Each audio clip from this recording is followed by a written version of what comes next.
Hey there, listener. Welcome to the Deep Share Podcast. I'm your host, Andy Rouse, and for the last couple of decades, I've slowly been opening my eyes to a very different world than the one I grew up hearing about. And the more conversations I have with interesting people, the more mystifying this world becomes. So without further ado, let's get deep. We've got science to celebrate! Demons bliss out! After what, baby? Come on!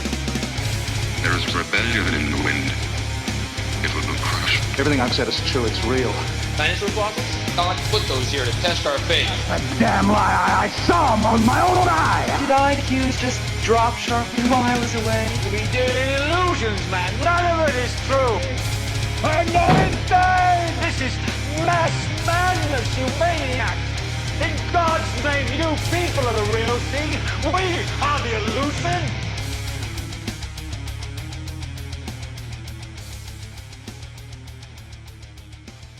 Welcome back to the Deep Share Podcast. Tonight, I have a returning guest, a friend of the show. He's the author of God, School, 9/11, and JFK, and he's also the host of TNT Radio's World Stage. Welcome back to the show, Bruce de Torres. How's it going, man? Going great. Thanks for getting me back here, and keep up your great work, Andy. Lots going on in the world, and every voice like yours is desperately needed. Likewise, sir. Likewise, man. Good to see you. It's been a long time since we've gotten a chance to hang out and talk about anything. And I know you've been really busy. I've been really busy. So I think we'll have a lot to talk about here. Yeah, Sure. you definitely will. Definitely will. For anyone out there who's not familiar with your work, please just give them a little bit of an introduction to how you came into this line of work. Well, I wrote this book that's over my shoulder, God, School, 9/11, and JFK, The Lies That Are Killing Us and the Truth That Sets Us Free. And I'd never written a book before, and I worked on it for years and years and years and years and years and years and years. And Trying Day Publishing, Chris Milligan agreed to publish me. And that was a dream come true because I'd been reading Trying Day's books for years. And he said, but it can't come out till the following year, 2021. And COVID had just hit. So I wrote a whole new chapter, COVID-19, that's in this book. But immediately Chris said, hey, you got a great voice. Oliver Stone told me I should start a podcast. So a couple of years ago, I started helping Chris every week with his own podcast, interviewing his different authors. Right now, he's published about 160 books. And some of these are just classics in terms of the deep dives into the stuff behind the scenes that everybody really, really needs to know.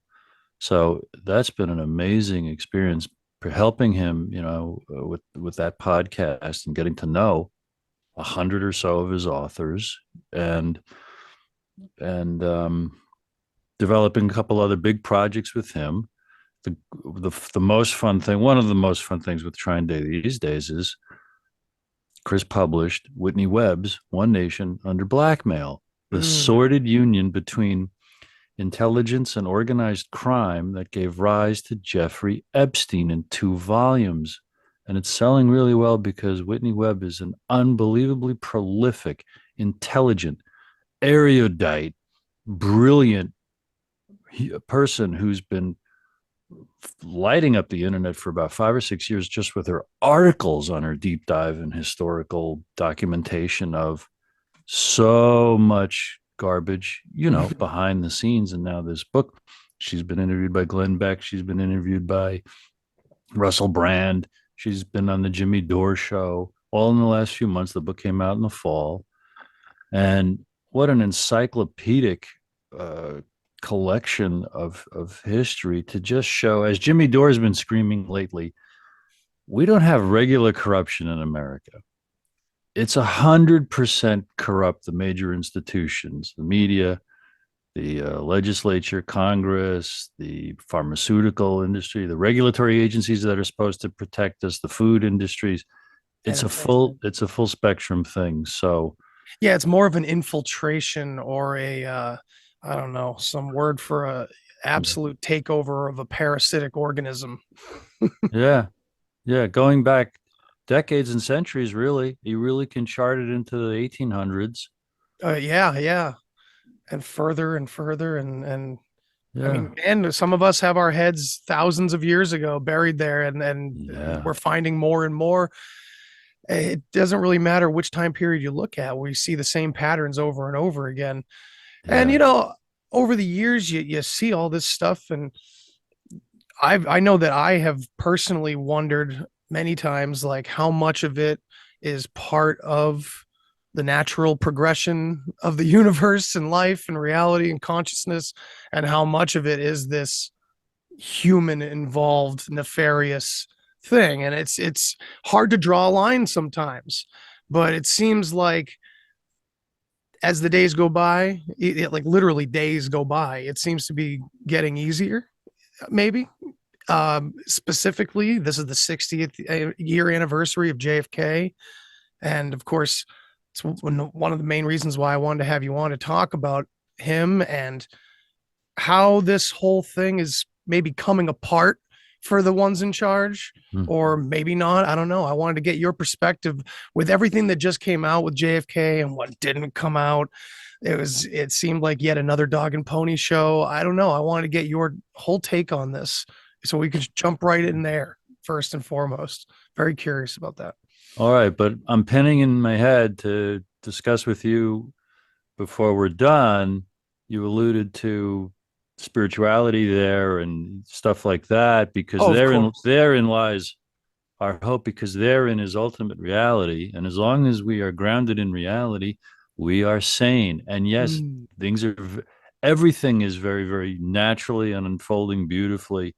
And I believe that tyrants exploiting and hurting who they can is just par for the course on this planet.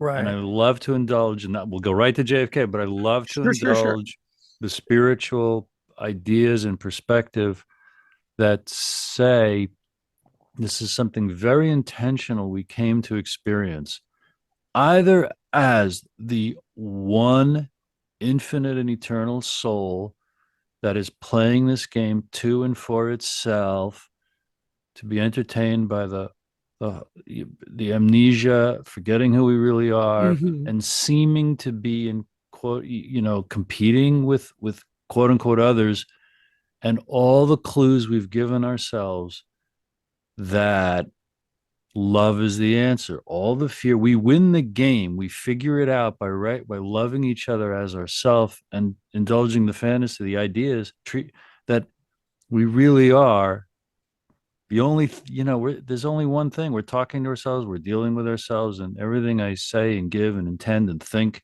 about you, there is no you. Like the Matrix, there is no spoon. Right. Everything I think about Klaus Schwab or Bill Gates or Anthony Fauci, I'm thinking about myself. Now you back it up, and we have to, I get great pleasure in being a human being and being alive by loving them as folks who can't love themselves, and they project it all on the useless eaters and the humanity that they think are worthless, because, dear Anthony, dear Klaus, dear Bill Gates, unfortunately, you think you're worthless, and therefore you've got to put others down so you feel a little bigger and better about yourself. So I love that, man. That was so well said, all of that. And I completely agree. And that will definitely be the high point, I think, when we get into the nitty gritty, get into the details and the subtleties of human behavior and how spirituality fits in there. And that part at the end of talking about that it's almost a mentality, not individuals, right? And it sweeps through. It could sweep through you tomorrow in a bad day. It sweeps through traumatized people forever if never addressed. And that's where the difference is. And I think we're dealing with super traumatized generation after generation of traumatized individuals. And that may be a little radical. That doesn't mean they're not evil and don't do horrible things here in this place in time and space, but it does feel like it comes from trauma extreme trauma, I would say. And if it doesn't, they were raised to really loathe anyone who's not in their class, Yes. and they're insane. That's an insane perspective. And it doesn't lead to good, because then they overindulge their tyrannies and end up hurting and being alone and all this other, no matter how you look at it, they're a disturbance. Right. Absolutely. Yeah. Disturbance is a good way to put it.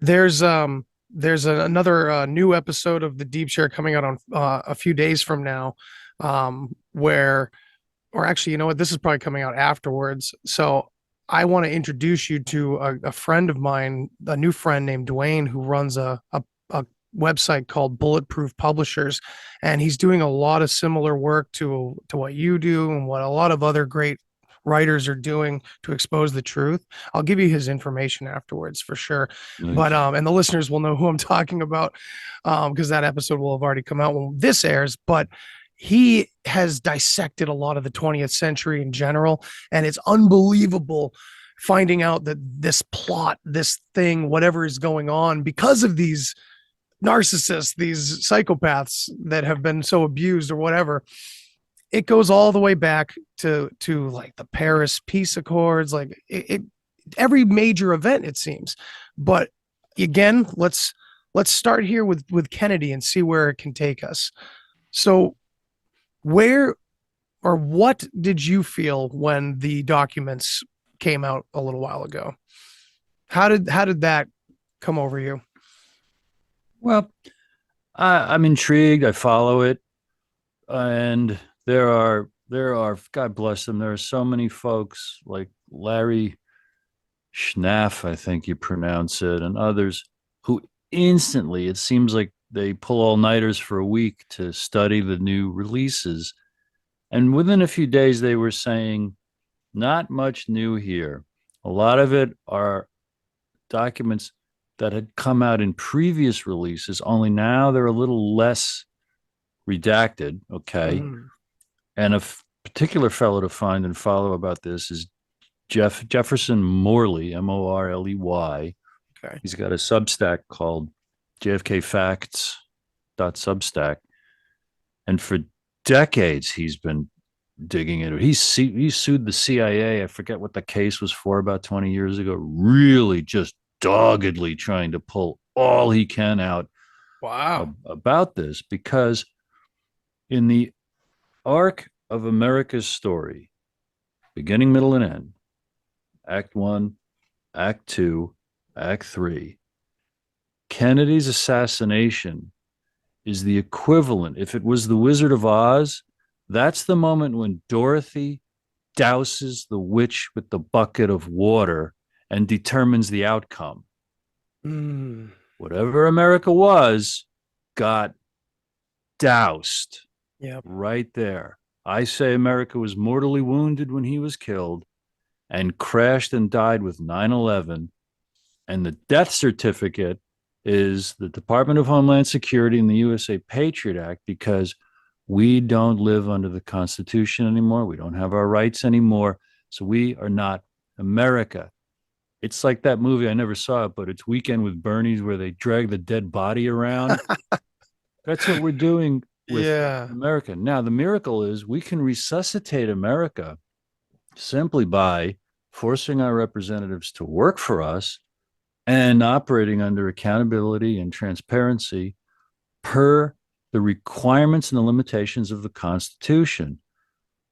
JFK became the reason I finished this book, because in 2013, I studied the heck out of his assassination, because I was going every Wednesday night to an open mic in a little divey bar where they had singer-songwriters and they had spoken word.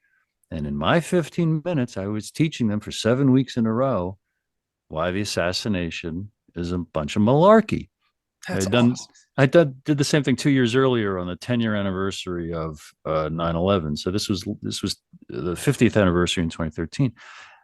And then I couldn't stop reading about JFK because I got fascinated by his greatness, the fact that he stood up to forces that kill to win. So my book's only 175 pages. My JFK chapter is the biggest one in it. It's 50, 60 pages or something like that. Okay. And I really do a great summary of his life, his administration, his battles with the CIA, his battles with Johnson, his battles with Hoover of the FBI, and Dulles, of course, with the CIA. And I show what much of what really happened in the assassination, to show like no one person was doing it. And it couldn't be more dramatic, and it couldn't be more inspiring, because we came to the brink in the Cuban Missile Crisis. We're here because Kennedy and Khrushchev were sane enough to be honest enough with each other about what was going on in the context of a 2-year correspondence of letters going back and forth between John F. Kennedy and Nikita Khrushchev, the leader of the Soviet Union, that nobody knew about. They had started writing letters to each other because the world was on the brink at that point in time, in the early 60s. And it came as close to blowing up the world during the Cuban Missile Crisis as it ever has. It's actually come that close other times as well, but particularly we know about the Cuban Missile Crisis because enough came out in the decades following about how close it was. And shortly thereafter, by the next spring and summer, John F. Kennedy declared the desire to reconcile the relationship with the Soviet Union, see if we could create a permanent basis, a real basis for de-escalating the tensions, to the goal of eliminating arms and armaments. On June 10th, 1963, that's another anniversary coming up this year, 60th anniversary in June, he gave his famous speech at American University. It's called the Peace Speech. And everybody ought to Google it right after this show and read it or watch it. Because in this day and age, to folks who think that Biden and Trump and Obama and W and Clinton, the whole litany, are as good as it can be in terms of what a president is, I could imagine someone discovering Kennedy with this peace speech losing their effing mind with outrage. You mean that's how good it was and that's how good it could be? And we've had to swallow yuck ever since? Yes. So the deep state that killed him, for the Deep Share podcast here, is it's breathtaking. I put a lot on the table right there, Andy. I want to give you a chance to guide, steer, comment, or ask anything along the way. Sure, man. Yeah, absolutely. No, I'm taking it all in, man. Well, yeah. What I kind of knew that it was going to be a nothing burger when those files came out. And I find it interesting that it's happening in multiple areas, because the same thing's happening in the UFO community, which to some, it doesn't seem that important, but I think what's happening in that community and what's being done to it, and has been for a long time, is government control and coercion and distortion of truth and control and all that. And it's interesting to see this tactic just played out in multiple areas, right, towards different people. So not only do they compartmentalize their own projects, right, but they compartmentalize us in a very crucial way, it seems. What did you say?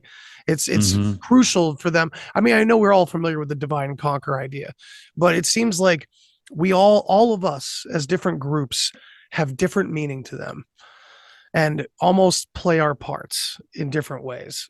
And it sometimes feels like we're all part of the control group. Like we're all part of unwitting controlled opposition. And that can be very psychotic for people to deal with, that cognitive dissonance of never being able to trust anything. And it stems from this systemic, this hijacking of the entire system. And I'm curious what you think of of because we talked earlier already about how this stems back to the beginning of the 20th century and further beyond. What do you think changed when JFK was killed? Do you think it was all business as usual and everything was going according to plan for these traumatized narcissists that run society, and JFK was like the diamond in the rough that hadn't existed for a long time and was the only rebel to ever exist? Or yeah, I don't know. Like, it goes back further than Kennedy, but we want to feel like up until that point the presidents were okay. So it's hard to dissect. So I don't know. Let's clear that up a little bit. If that was a word salad too, I'm sorry. No, I followed you, and everyone listening followed you very, very clearly. I feel that he was a tipping point. His assassination was a tipping point because they were able, they had enough control of enough corrupt politicians in position, and enough control of the media, and enough experience doing regime change in the previous 13 or so years since the creation of the CIA in 1947, that they could get away with it. Mm-hmm. Up until then, I feel like it was much more of an open playing field and a free for all of competing individuals and factions. Though there was still a legacy of Americans who knew what the intention was at the founding, and who held our representatives at the local school board, mayoral level, city council levels accountable, and then to the county level, then to the state level, then to the federal level. And in each one of those progressions, it's harder and harder to hold a representative accountable. But there was also a very, very common understanding of what America was supposed to be, especially to win World War II. So you're very right in this picture of the good and the bad's always happening. To win World War II, the government had to inflame Americans with righteous indignation and real zeal for America's ideals. Okay. While simultaneously creating something that had never existed before, in President Eisenhower's words, a military industrial complex of vast proportions. So to take Kennedy out where and as they did, then quickly followed a corruption, sometimes over time, sometimes very, very immediately, of our empowerment. Civics classes were taken away from junior high and high school. We were really, really dumbed down aggressively over the decades ever since.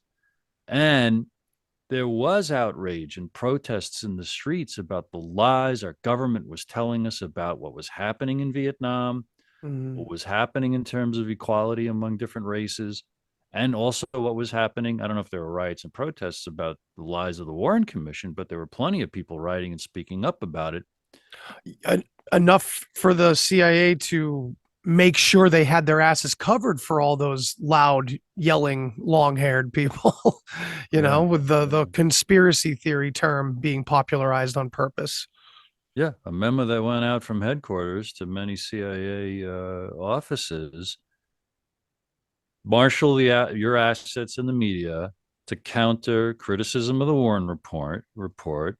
People who don't believe our story that just little old Lee Harvey Oswald did it, particularly the editors and the publishers, and to counter these conspiracy theories and conspiracy theorists, blah, blah, blah, blah, blah, blah, blah, blah, blah. 1967, a little internal memo, because it was something. So the good news is that when you look at American history, Andy, the founding generation really, really believed. You just got to read George Washington's writings to see, like, he really spoke for the country, and the huge the amount of the American free people had something like a 96% literacy rate, and there were newspapers and pamphleteers arguing and competing, accusing each other of fake news way back then, same as it ever was. Nothing new under the sun. Human nature hasn't changed.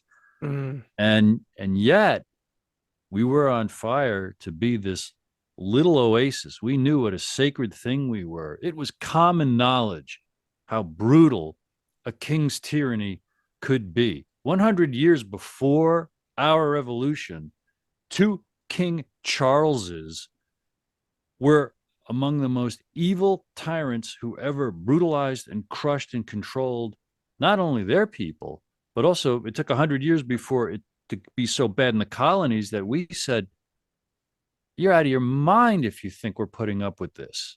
And we really appreciated the beautiful experiment that we were in the first generations after our revolution. And it's just so natural that as the fighters of the revolution became old men and then they died, and Lincoln writes really well about this, what's happening and how it loosened adherence to the founding. Lincoln's whole argument in the 1850s leading up to the Civil War was, we've really degraded. We started by saying all men are created equal, and yet our fathers didn't know what to do with slavery because it was among us and it was embedded in the economies and the lives of a third or half of our brothers and sisters in the South. I can't blame them for not knowing what to do with black slaves and the ideal of freedom we are espousing, because I don't know how to solve that problem itself. It was a deep-seated problem sewn into the fabric, and it didn't have to be. There were a lot of movements at the time of the revolution where people in the South were arguing about, how can we say we are for freedom if we're doing this? Right, and the right. folks who were rich and didn't want to work and who liked having slaves said, how can we just set them free among us?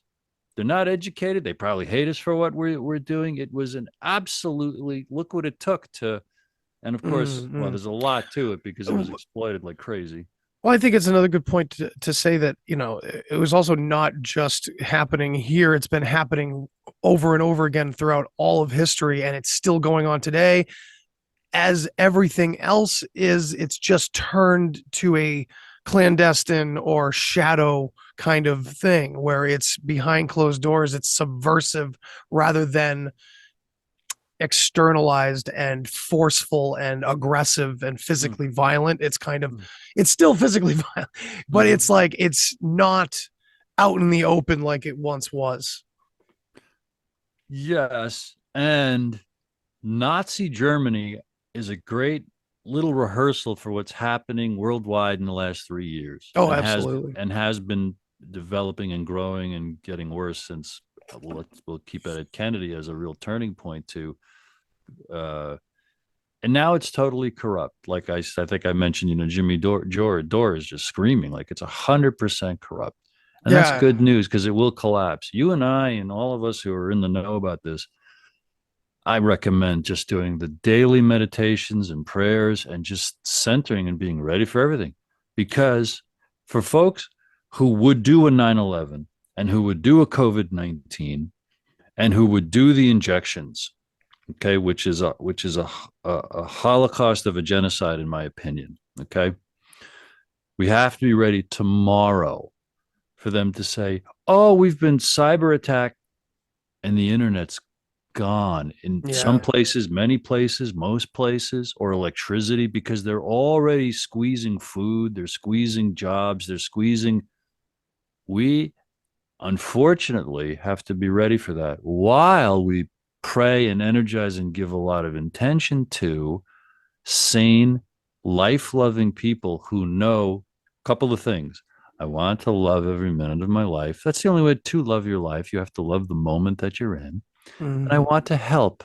I want to be a blessing to everyone I'm lucky enough to talk to and help them stay calm, which is what we have to parent ourselves like a loving mom. And we have to say, you can handle anything, make a lot of mistakes and learn. You'll get better every single day. That's what a strong father says. Get busy. You're responsible. It's your life. How you treat people, how you treat your brother and sister. So you're totally responsible. And we have to raise ourselves to be adults with that level of maturity. And then we have a chance. We have a chance.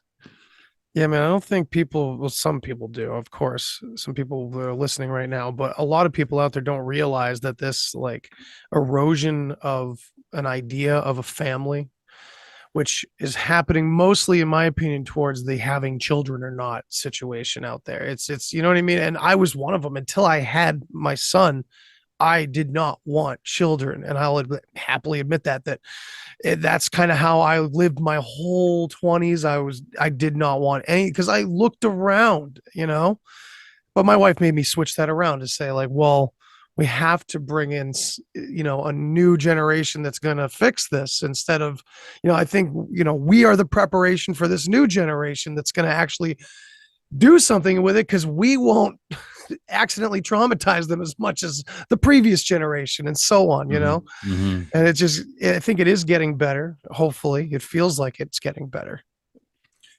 And we have to fan that feeling, and constantly every day know what we want, which is, I want to love life and I want to help everybody love life. And especially if you've got kids, and to model that, because that's what they're going to learn to a great extent, and to live consciously and parent consciously, like it sounds like you're doing. And that's the holy grail of a human life, if you ask me.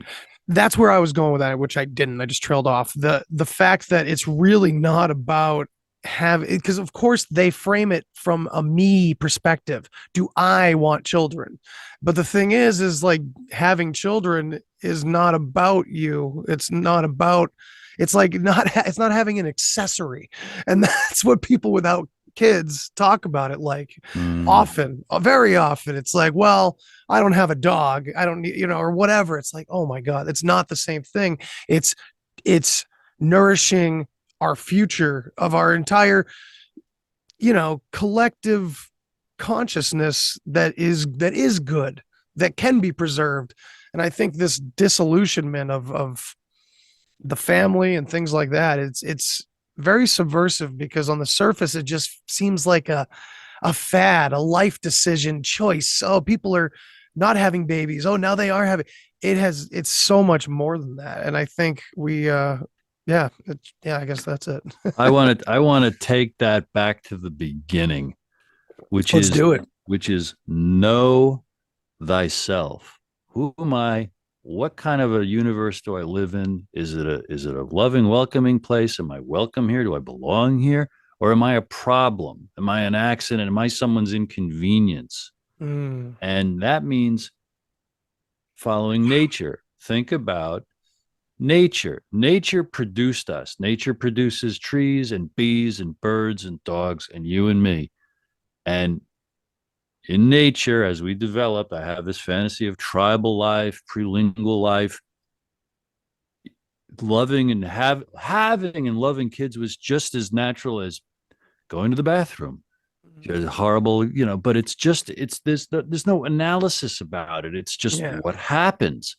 And then with some rationality applied to it, or intelligence applied to it, we all thrive when we all thrive. And so in families, tribes, and little communities, it works.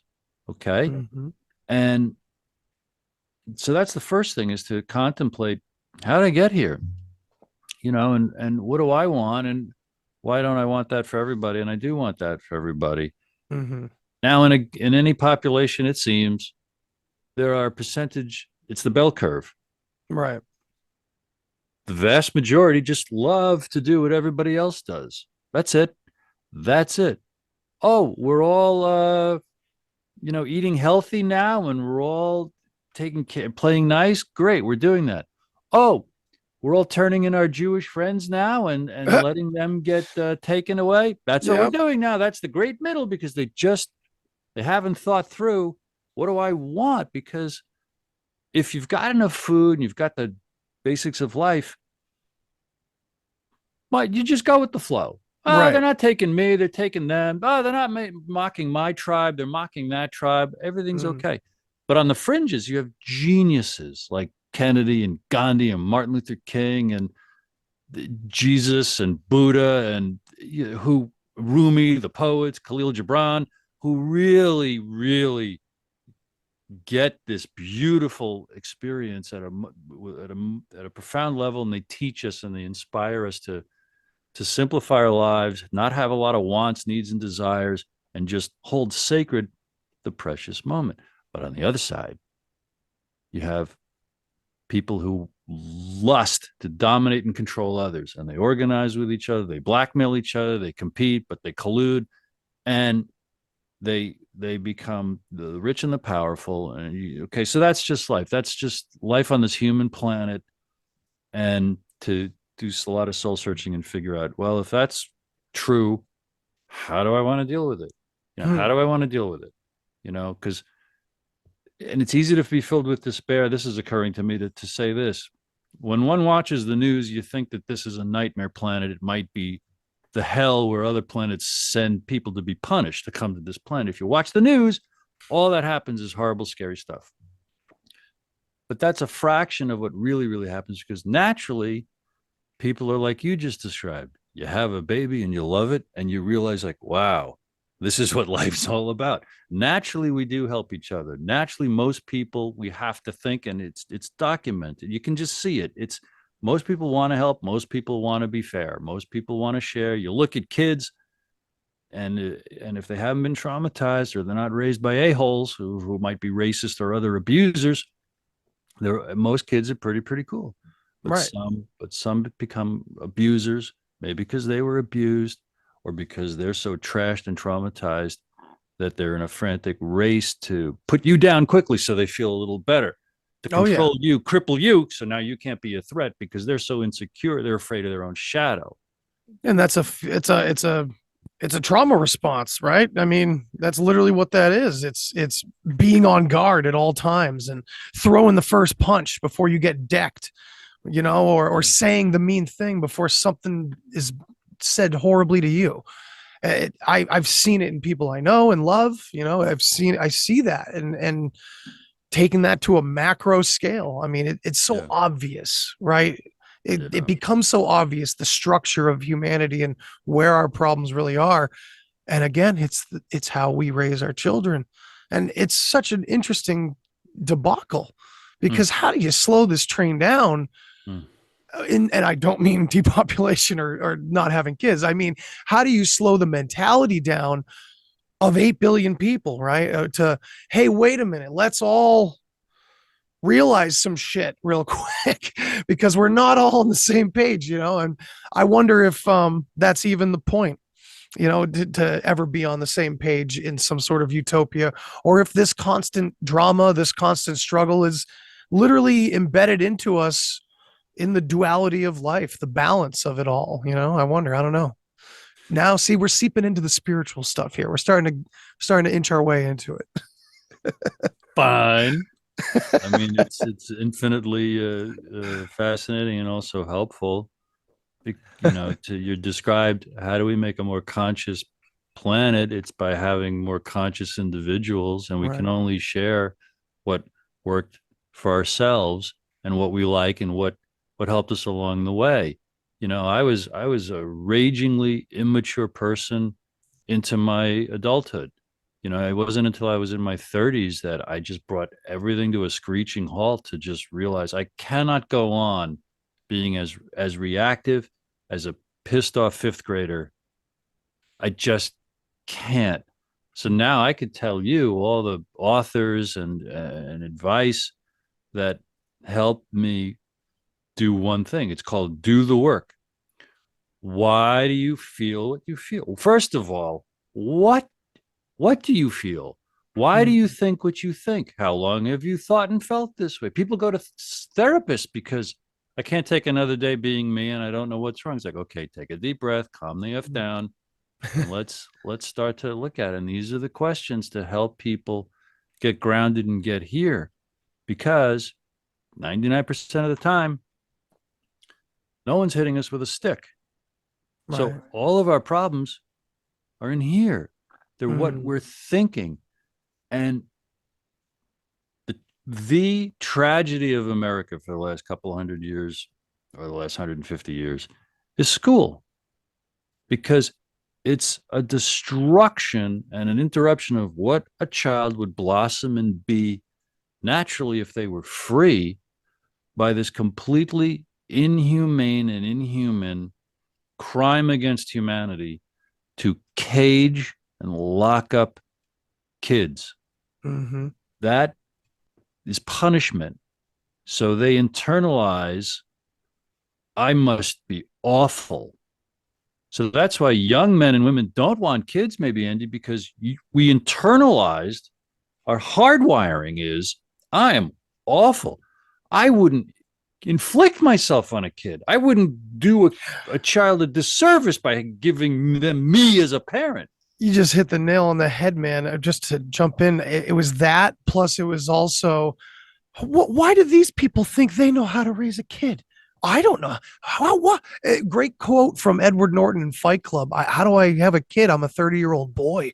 It was a great line. I was younger than him at the time when I saw it, but it was just, it comes back to me a lot, Sorry. No, I could interview you about all this stuff, Andy. You're a thoughtful person, and you've had, how many shows have you done? How many episodes and how many years have you been doing this? I think I started at the beginning of 2020, and this is episode, I think, high 80s. Mm-hmm. I've been taking my time though. I've had to pace myself a lot. I have to take breaks. That's just fine. for the sanity, because I'm not that guy that will, well, I just gotta hustle and sacrifice time with my kid and my wife. I know that that's essential sometimes. I'm not saying I'm a total pushover and I don't work hard, but it's that I'm not going to do an episode every night anymore. I was trying to do that for a little bit, and it's just like, this isn't worth it. I'm losing time talking about how important the family is on my damn show, and it's not that they feel ignored, but still, I just wanted to make sure I was balancing my own stuff. So, and it brings more quality to what I do on the show if I'm balanced and not overwhelmed. And it was definitely getting that way for a while, so I had to take a nice hiatus from it. Well, that makes you the real deal, and it makes you you are really, by being a real human to the best of your ability, right? It makes you valuable in everything you do and share and talk about and discuss with folks. Man. Yeah, I appreciate it. It means a lot coming from you, Bruce, because I really appreciate your perspective. And for those that remember, Bruce was on one of I think it was a witness episode where we talked about, we were in a group talking about spiritual experiences, I think. Mm-hmm. And that's where I realized that it doesn't really matter what we call things or what they feel like to us if they're different from everybody else's. It's recognition that we're all trying to describe the same situation over and over and endlessly. That's what keeps me coming back to this stuff and trying to turn other people onto it passively, though.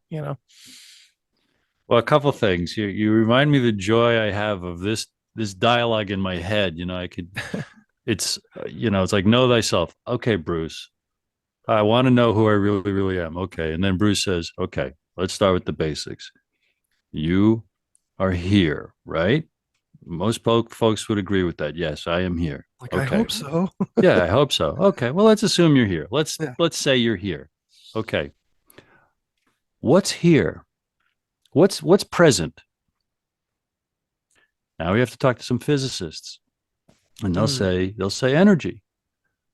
Okay, so we ask the physicist, what's energy? And they say, well, everything around you, the shape of your body is dependent on the air pressure, which is dependent on the atmosphere. And if anything was a little out of shape, we wouldn't be here. There'd be no life because we've got the air pressure and all. That's fascinating right there. Like, okay. And the way molecules exchange energy, well, there's no place where one molecule ends and another begins. It's really a wave. It's an infinite wave. It's an infinite one thing. That's what energy is. Okay, so it's atoms and particles. Well, no, really, it's potential, because depending on how you measure something determines what it becomes. It's so we're creating with our observations a real debate quantum physicists have is, when no one's looking at it, does the moon exist? Because in experiments at the finest level of what energy is, depending on the intention of the experimenter determines the outcome. Nothing is without the agency of consciousness looking at it. Long answer Observation. To make this point. Basically, physicists say, well, what's here, what you are and what I am, is infinite possibilities, infinite probabilities. That's who and what you are. A pregnant void. Okay, Bruce.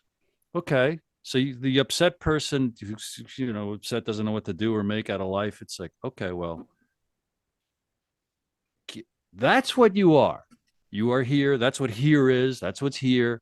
That's what you are. Infinite possibilities. Okay. What happens next and what shows up? Your intention has massive power over that. Meaning your life is lovable if you love it. See, this is like the old wise man talking to the student, smacking him on the wrist. Grasshopper, when you can take the pebble from your hand. Young guys can't figure it out because young guys are in a hurry. Right. Oh, absolutely. To prove things. And so that's why you got to let them fight. You got to hit them with hard sticks to try to get their attention till they grab the stick and the teacher says, congratulations. You figured out how to make the pain stop. Like, okay. All this Buddhist stuff of suffering is what we think about what's going on. It's not the conditions in our lives that are making us suffer. It's our thoughts about the conditions of our lives. So it's really, I'm tapping into the infinite power we have, which is all mental.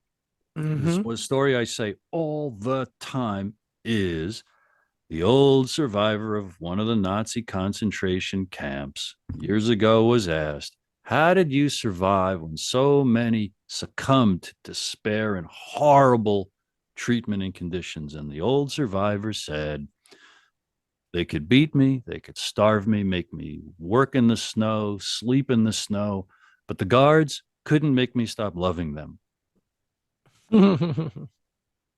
It's fair to say most folks would die of despair in a concentration camp because they would be convinced, they wouldn't even think to question the idea that this place stinks. This is an unlovable place.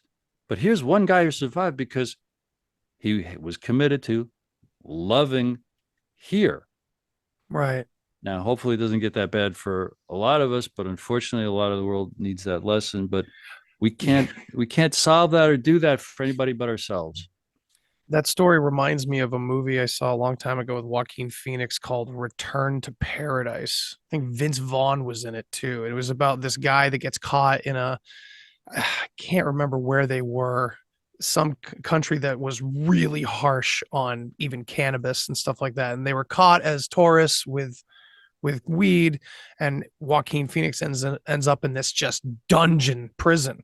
And the other two I can't remember the exact situation, but years later they come back to like free him with lawyers and stuff like that, and they finally get a chance to see him in the cell, and he makes this amazing speech. And part of it, he says, he starts believing in God. He was a former atheist and stuff like that, and they're like, what, since when do you believe in God? He's like, well, out there you don't need God, but in here you do. In here you can hear him, but out there you can't, because it's too loud out there. And it was just, I'm kind of butchering it, but the essence of it reminded me of what you just kind of said in a way. Well, you just described the shamanic experience, the shamanic awakening that folks have. And it goes back to what we felt in nature. And a very accessible description is Native American lore and their cosmology and their philosophy. And many Americans know that even from bad Western movies of the wise Indians telling the young ones, the earth is our mother, the sky and the winds and the sun are our father, and the moose and the buffalo and the deer and the fish and the birds are our brothers and sisters, and we are all here for each other. And we serve each other, and they pray to the animals that they are going to kill and eat, and they have a communion of souls looking in the eyes of the animals, and there's a reverence and a holiness. But like Joaquin Phoenix's character discovered alone in jail, when we get quiet out in nature, it's alive, like Dr. Frankenstein screams. Yes. It's alive. Yeah, I love that you brought that up because I believe that there's an esoteric, perspective to see the movie like that, the story of Frankenstein.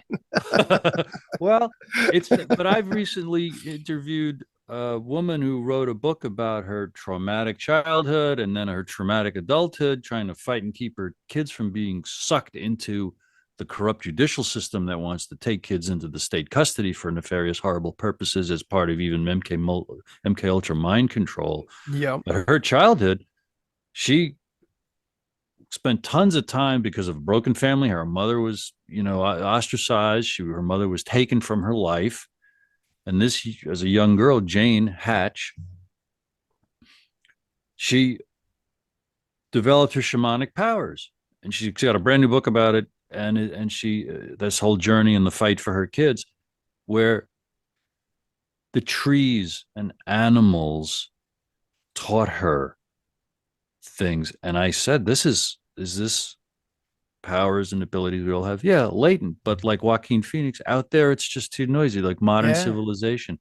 And the addiction to our devices and the fire hose of news and information and the seduction of virtual reality and the metaverse is as evil could be. If evil is the unnatural to stop us from feeling what's here, and by my definition of here, feeling what we are, which is this infinite and eternal spirit that is infinite love, infinite knowledge, infinite good intention. And I gotta believe, because it's the most empowering thought, so I choose to believe I intentionally came into this existence, this incarnation, to figure this out and help others figure it out. That's a joyful path and calling for me along these lines. Doesn't have to be true, Andy. It just makes being Bruce fun. Makes it work. There you go. Yeah, I like that. I like that a lot. And I also think, truth is very subjective. And the only time you ever experience truth is the stuff that is within, that you can't put into language or logic anyway. So yeah, more power to you there. Go ahead. Real quick, I wanted to bring up a thought that I've been kind of not developing. I've been looking into a lot of primary source materials from a lot of different cultures and a lot of different anthropology work and stuff like that. And I'm finding that this word pagan, that is like a blanket statement, it really is a blanket statement, is it's just a way to describe everybody before a certain point. And it's just a bad way to do that. And what I've been getting into is this idea of polytheism is actually just a creation from the Catholic Church. Because as you were saying before, everything was divine, everything was holy. We were all brothers and sisters and part of the same thing together, right? Everything was divine. And this idea that I really do think that it's just a many versus one dialectic created, where the real, how should I put this? They give you a false premise that there has to be these higher things that are better or more important or more powerful. And is there one, or are there tons? The idea that pagans, quote unquote pagans, worshipped nature gods is kind of a backwards and inside out statement, because they did not worship. That word is troublesome already, where you look at the etymology of it, where it goes.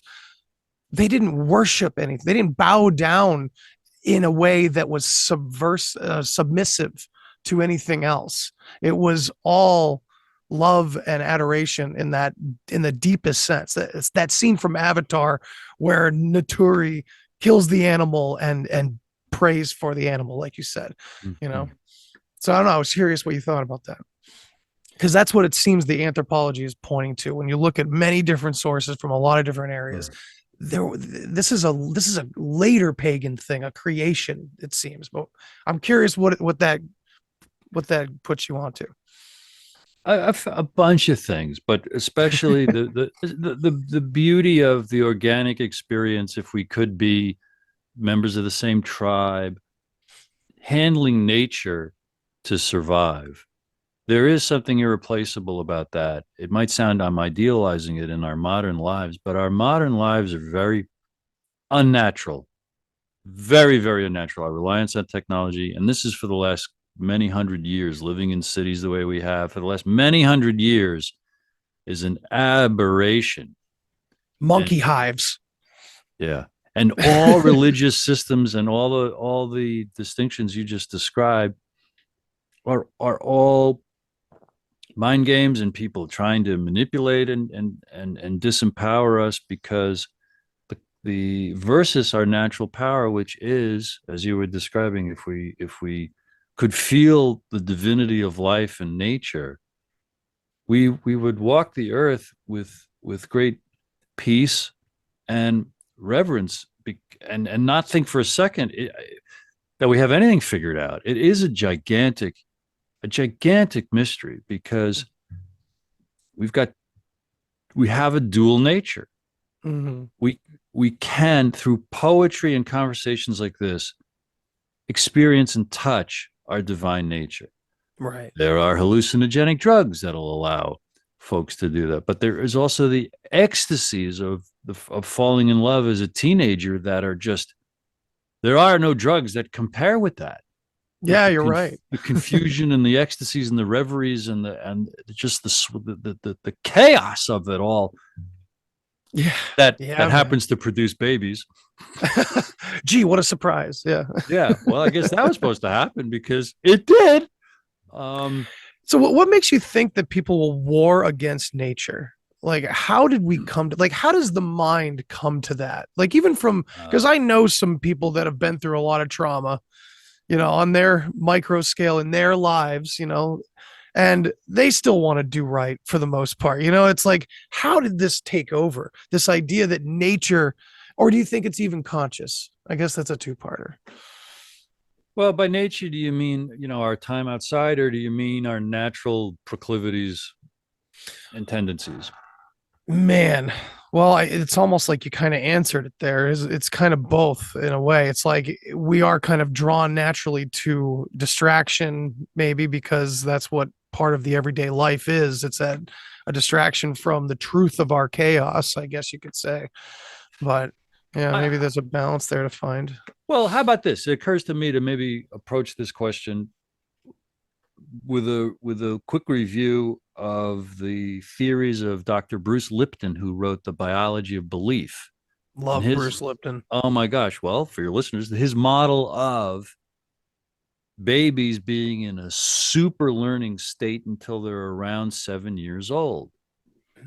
And by the time we're 7, we have concluded and adopted and developed many programs that now run us subconsciously for the rest of our lives, until or unless we bump into frustrations because we don't know we've got a program running us for success in these areas and failure in those areas. And that's all of Carl Jung's work of making the unconscious conscious. Right. And where that's our nature. So that, like, if someone's warring against nature, they're in the grips of that confusion. And for Americans, as an example, not raised by loving parents, meaning naturally, this is Bruce's model of parenting. Babies cling to their parents until they don't need to cling anymore, and then work with and live with their parents, helping until they can do everything by themselves. That would make brilliant and magnificent human beings. Right. We are so far from that for decades or a couple centuries now. Absolutely. Our kids are taken from us, and as kids we're taken from our parents, and we're trained on machines and computers now to do what all? It doesn't matter, because we're becoming psychotic messes. There are generations now who are addicted to their cell phones and their video games. They were raised by their cell phones and their video games, and they're afraid of other people. Dating is down, marriage is down, relationships are down, pornography. This is porn Oh. planet. Oh yeah, man, sky high. This is porn masturbation planet. Self. It's Yeah. the me monster planet too. And that's consciously, because subconsciously it's fear. Yes. I mean, it's hard enough for a 12-year-old who's well socialized to talk to a member of the opposite sex. Mm-hmm. It's hard enough. But Yeah. if you delay that until they're in your 20s or your 30s or 40s, there are men and women who will never touch a member, of the opposite sex that turns them on, or a member of the same sex that turns them on, because they're touching themselves and they're touching their phone. Yeah. And now we're seeing come online advertisements for other devices and contraptions and virtual reality that even enhance that. Well, if that's not the saddest GD thing you ever heard of in your life, I don't know what it is to me. Yeah. So, It's a but back really to strong figuring, reflection.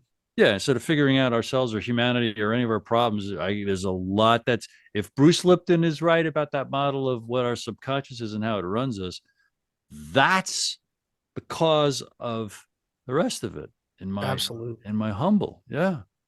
It's this illusory thing we like to call the ego, seems to really be the subconscious mind, or at least, I don't know. What do you think of that? Because the ego is so controversial. Oh, it's beautiful. And I've changed my perspective on it so many times. I'm still like, it's this, and then it's not this. Have you discovered the joy of Marianne Williamson's work? No. Oh, No. Does the name ring a bell? No, please introduce me a little bit. She's written dozens of books in the last 30 years. She's vibrant and strong, still going strong. The major classic, first classic, is a little thing called Return to Love. Okay. And her whole career since the 1980s, even the late 70s, she has been an explainer of the principles of a book that was written in 1975 called A Course in Miracles. And the authors claim this book was channeled over time. One person got in the mood for weeks and weeks and months and gave this dictation, and her partner wrote it down. And studying that book turned Marianne Williamson from an angry bitch, her words, in a young girl in her 20s, into someone who could actually help people. And now she's one of the most popular, best-selling spiritual coaches, you want to say, and life-helping kind of people, up there with Deepak Chopra and Wayne Dyer and these amazing, amazing people. Because A Course in Miracles is all about this, the spiritual nature of life and the illusion of the ego, because you talked about the ego. The ego is the idea that I'm separate from you. I'm separate from all of existence. I'm special, and I want special relationships. There are many that deserve to be judged and condemned. There are a few that are special, that are worthy of me. Right. And it's a great teaching on the oneness of existence, that what I think about you, I'm thinking about me, because there's only one of us here, because there's only here. Here is what exists. It's looking through your eyes. It's looking through my eyes, but it's just here, and I did so much acting and so many rehearsals and so many improvs that it's so seductive, and it's so dangerous to look in someone's eyes and say, what's going to happen next? Because all of a sudden it's like anything is possible. Right. That's how explosively exciting life can be.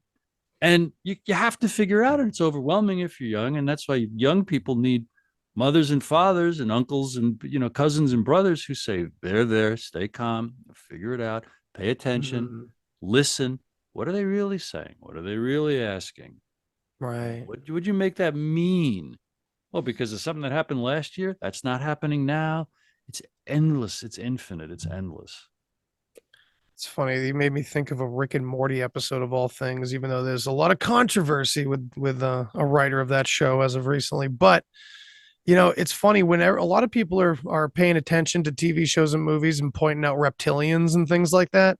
I'm looking at stuff like, oh, Rick's on a planet where a consciousness has embedded itself in every individual. So everywhere he goes, he's having the same conversation continue all over the place. And, it's a quirky idea to those that are just looking for reptilians, but that is where the reveal is to me. Like that weird little quirky scene. It's like, oh, what is that saying? That we're maybe just a stream of thought that's flowing through all of us. If you pictured all of us standing somewhere and this wispy wind was just seeping through all of us, right? Duncan Trussell described something like that years ago, saying consciousness seems like an invading alien force that's just embedded itself in all of us. It's a really twisted way to look at it. And it's a very sci-fi kind of horror way to look at it, but you don't have to. You can flip that and see it as this thing that's just a part of all of us. And this is where I find a lot of trouble comes into when we start looking into faith and the afterlife and things like that. And unfortunately, whether I like it or not, I've been fascinated with it ever since my first trip. It for some reason it awakened that part of me. So what my trouble is like, if that's the reality, how much are we as, vibrant, awake people, conscious, deep thinking people, how much are we attributing to the true quote unquote self that is actually more of that ego? I can only describe the great days that I have, Andy, when I take time early in the morning to read and write and have a cup of coffee and pray for the ideas and the opportunities that will help me enjoy every moment and help others enjoy every moment. And like the scene of Rick and Morty you described, the promise is from mystics for centuries: ask for what you want, let it go, trust that it's coming, and then pay attention. And standing in line at the grocery store, the lyrics to the song will address some urgent problem in your life. Oh. Standing in line somewhere else, someone will correct somebody about something over here that corrects exactly a problem you're having in your life. Because I am convinced that the way you describe this one consciousness inside all of us is reality. Yeah. Sounds, I mean, not to say that we figured it all out, but I have a hard time with my own devil's advocate in my own head trying to argue against that idea. Not only from my direct experiences, but just what I've kind of put together from a lot of the different adepts throughout the ages of what they're really saying. And well, guys, are they really saying that? Because that sounds like you're just talking about the fear of death and the loss of individuality or something like that. And that's what and I don't know. We might have talked about this the first time that you and I talked. I'm not sure, because this has been in my craw for a long time. Part of this spiritual imagination that I work on, because it just makes my life easier, and it's corroborated when I bring it up with folks who've pondered these things or just looked into it. So I feel rather sane. I've gotten the social proof and the corroboration, is what I get from hearing from people who had near-death experiences, and then they describe what's on the other side and what they now believe reality really is and what's really going on. It confirms all this. And I'll plug one of my favorite YouTube channels. It's called Anthony Chene Production. Okay. His last name is Chene. And he has these long form, lovely interviews with soft piano music underneath them. Nice. People telling their stories about what happened, what it was like, and the aftermath. These are usually an hour long. You never see Anthony. You never hear his voice. His interpositions are just like in the last half, he starts having just questions float on the screen that he obviously asks the interviewee while the soft piano music. And these are holy experiences to me. And if what they say is true, there's nothing to fear about death because nothing ends. And in fact, that's just a blossoming into what people who've had great trips on hallucinogenics and psychedelics have said. That's reality. This is a very tiny little sliver of reality. That was beautiful. That helped. It kind of confirmed some stuff in my head. Like, so I love hearing near-death experience stories because the majority of them, they throw everything out, all the crazy rituals and everything you need to do and what's going to happen. And you got to turn away from the light or you got to go into the light or you're going to get trapped again. All this ego stuff. These are ego games. And they just go, no, you just wake up.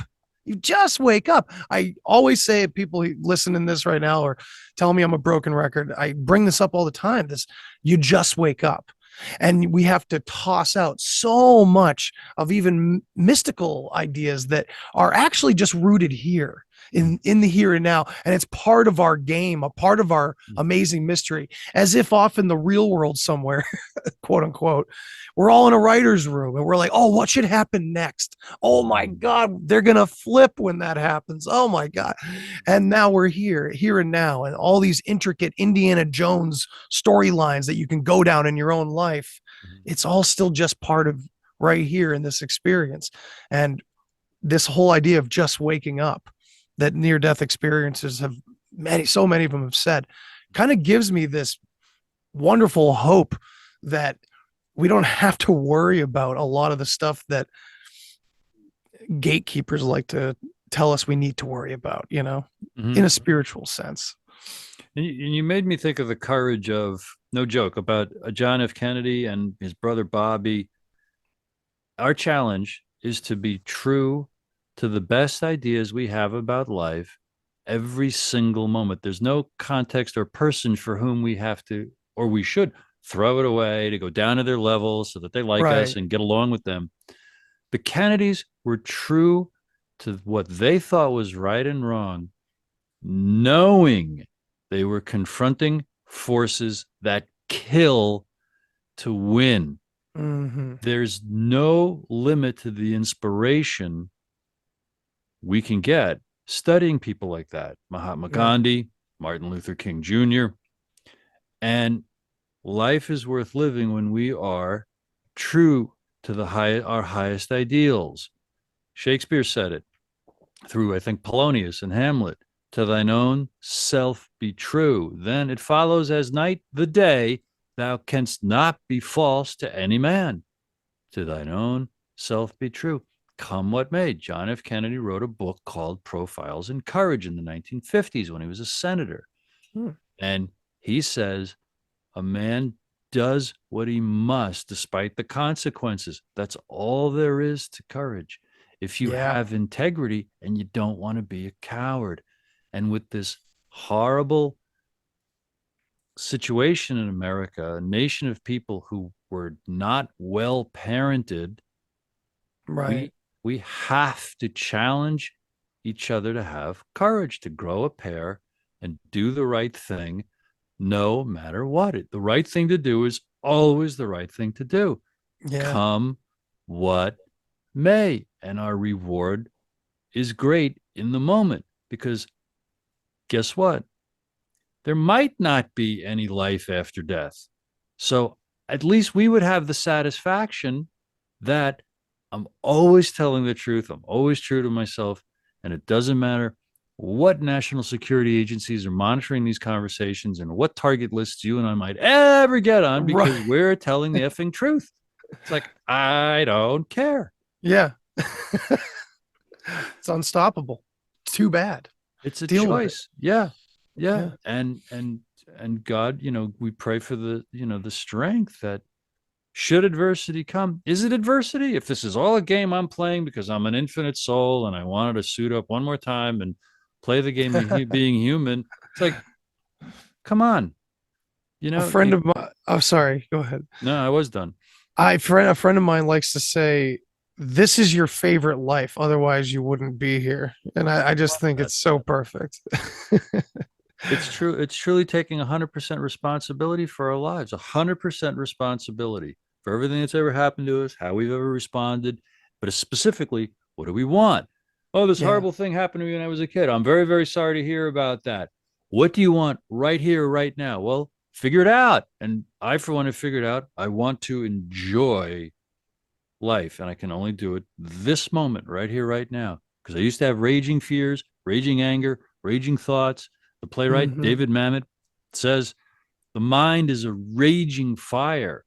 You know, we have to conquer ourselves. You could take much of what Jesus says in the four gospels about having a renewed mind and being born again. It's all about waking up and realizing 99% of the things we worry about don't happen when we're Right. ruining this present moment by complaining about the past or fearing the future. I love this little anecdote. A man is being chased by a bear through the woods, and he comes to a cliff, and he looks down, and there's a roaring tiger jumping up to get him. But he's got to start climbing down because of the bear, and he's halfway down the wall, clinging to the side. The bear's swiping with his claws. The tiger's jumping up with his claws. And in front of him, there's a big red strawberry, and he bites it. And it's the most delicious strawberry he's ever eaten. Here's my question. Is the strawberry this present moment? And the bear chasing us is our stupid past? And the tiger in front of us is our frightening future? But this present moment is this delicious treasure. Oh man, that is heavy.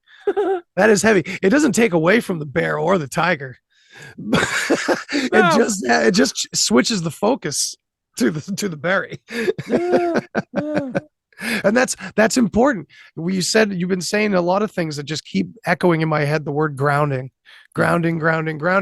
because a lot of our spiritual practices, not our spiritual practices, more that the gatekeepers out there trying to tell us how to have our spiritual experiences, they they have a tendency to erode that, so I don't know if you've ever read any Ralph Waldo Emerson. I highly recommend it, because you allude to these gatekeepers and it resonates, because he has these quotes like, all of society is a conspiracy against the individual to think for themselves. Yes. And his buddy Henry David Thoreau, who went out in the woods for a year or two to just really experience life in its reality, and coming to peace just with one's own mind. And we're only here for a short amount of time. The older you get, the shorter it is, the faster it goes. It's uneffing believable. I'm starting to see it just a little bit, not too much, but it's starting to wind a little bit faster. Yeah.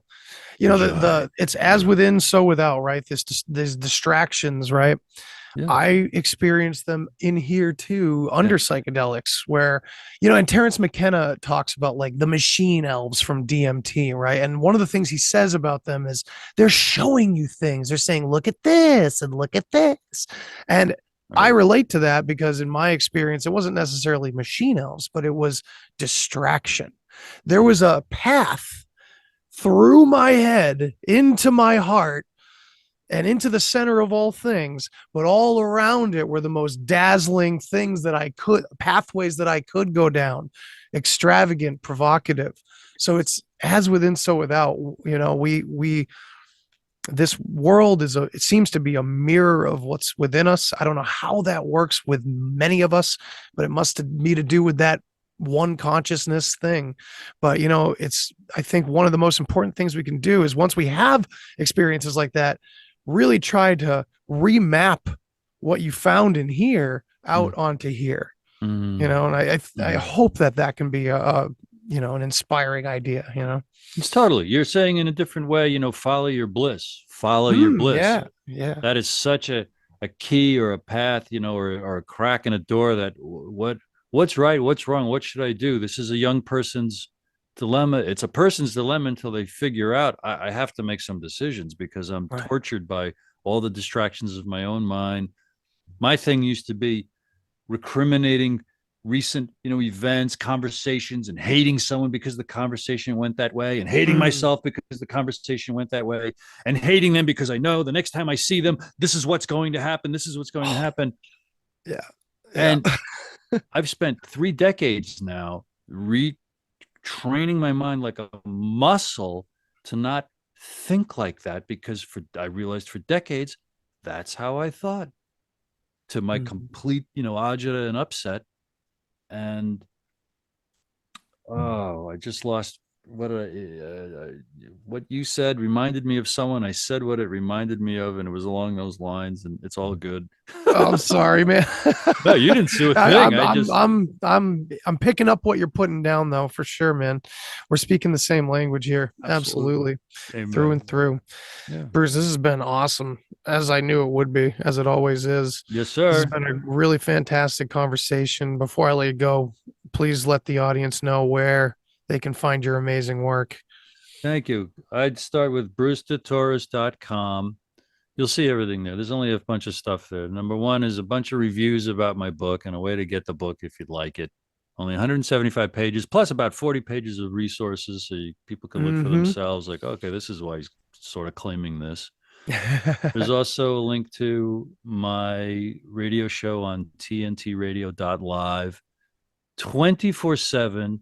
Today's News Talk, a free speech platform covering I believe the most essential stuff. They've got hosts and shows 24/7. I'm lucky enough to now have a 3-hour show live every Saturday afternoon, and then every hour is the playback. There's a link to all the episodes. I've been doing it about 3 weeks now. It's just a treasure to me.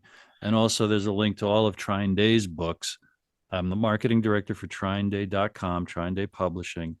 And there's a podcast there of 30-minute episodes with these different authors, and that is an amazing curriculum for anybody who wants to get up to speed about what the F is really going on and how necessary it is for more people to suit up, man up, and be adults and say, now that I know this, I got to at least spread the word, because good things will happen when more of us know what's really going on, when more people have a loving intention about wanting to be, want to enjoy this thing called life, and to get in between abusers and the innocent victims that can't defend themselves. That's also another function in our journey here.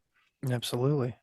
And that podcast on Trine Day is a treasure trove of amazing information. I can definitely speak personally about that. And the new show looks incredible. I can't wait to dig into a bunch of episodes. I've already dug into your episode with John Klizik from Unlimited Hangout and other places. He's the author of School World Order. School World Order. I have a copy right upstairs. Yep. Yeah. He's a great man. I love the lineups that you have going on your show. It's looking great. I'm so happy for you that you're enjoying it too. Seems really awesome. Yes. So and I am excited. You will be appearing soon on it. The date is not in front of me, but it's I think in March. And, I believe it's March 4th, I believe 11th. It's 225 actually. Or did we change? We might have changed it. Yeah, I think it was the first week of March, maybe. Don't go anywhere. Yeah. What do we got here? We gotta let the people know, right? We gotta remind ourselves here. Yeah. You are March 4th at 4 p.m. Eastern. Beautiful. I can't wait, man. That's gonna be so much fun.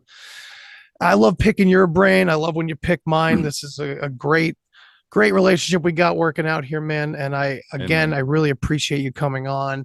And maybe later this year, I've been thinking about getting like a real JFK roundtable together. So I've been desperately wanting to like put something together really official, to something that would appeal to someone I love and care about very much, my father, who's very hard-nosed about things and is a little open-minded, but JFK is the way into his heart for sure, And it's like, I just want to assemble the Avengers of the JFK conspiracy. So I think maybe we can work that out at some point this year, and the listeners will enjoy that, I think. It's a great year to do that. It's the 60th anniversary of his peace speech in June, and then his assassination but everything he did that last summer and fall was all about peace. He was on a peace campaign because he was trying to get America to pressure the Senate to ratify a brand new treaty, the first arms control treaty with the Soviet Union, a limited test ban treaty, which got passed in September. He signed it in October. He considered it the greatest act of his administration to that time. If you can, tell me, how old is your dad? My dad is 68. My kind of guy. Yeah, he was around for all of it, and he, and that's the thing. It's unbelievable. We always talk about, like, how do you wake people up? Well, you can't really wake anybody up. You got to let them come to things on their own, and that's absolutely true. But when you know someone deep enough, you know where their trigger points are. But you also, like, I love this one. You can lead a horse to water, but you can't make him drink. But you can salt his oats. Ah, there you go. Yeah, see? Whatever that means. I like it. Yeah. All right, Bruce, this was awesome. Thanks again for being here. Everybody, thanks for checking out this episode. And go check out Bruce's amazing work. Go check out his new show, everything. All right. See you next time. Thanks for listening to this episode of the Deep Share Podcast. If you want to hear more, then hit that subscribe button. Follow me on all the social places. And remember, think for yourself, but don't always believe what you think. Till next time. Human sacrifice, dogs and cats living together, mass hysteria. Enough, I get the point. You have meddled with the primal forces of nature. And you will atone. What do we know? What do we know? If I know what we know, then I can tell you what we know, and if someone else knows, okay?